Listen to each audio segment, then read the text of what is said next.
यवतमाळमध्ये अतिवृष्टीमुळे वेचणीला आलेला कापूस कुजलाय। यंदा जिल्ह्यात 5.5 लाख हेक्टरवरती कपाशीची लागवड केली होती आणि त्यापैकी निम्म्या क्षेत्रातील कापूस बाधित झालेला आहे। ही दृश्य पाहतोय कशा पद्धतीने कापसाची नासाडी झालेली आहे।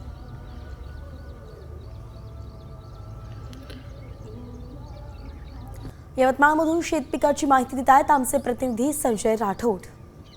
तुफानी पावसामुळे यवतमाळ जिल्ह्यातील कापूस उत्पादक शेतकऱ्यांना मोठा फटका बसलाय। कापूस उत्पादक शेतकरी अक्षरशः उद्ध्वस्त झालाय। शेतामध्ये कापसाची लागवड केली होती, कापूस वेचणीवर आलाय, मात्र अति पावसामुळे शेतात कापूस आहे तो संपूर्ण भिजल्याने पूर्ण कापूस काळं पडलेला आहे। त्यामुळे शेतकऱ्यांचं जे आहे मोठ्या प्रमाणात यामध्ये नुकसान झालेलं आहे। वेचणीस आलेला कापूस आता काळवंडून कुजतोय।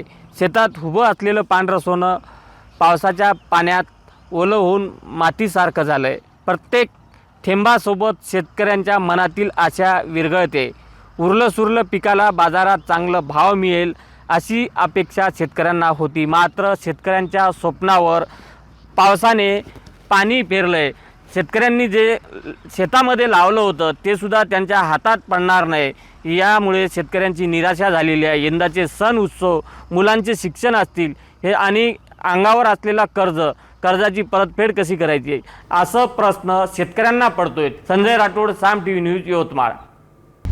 आता isakal.com आहे देशातील नंबर 1 ची मराठी न्यूज वेबसाईट। प्रत्येक अपडेटसाठी isakal.com ला नक्की भेट द्या।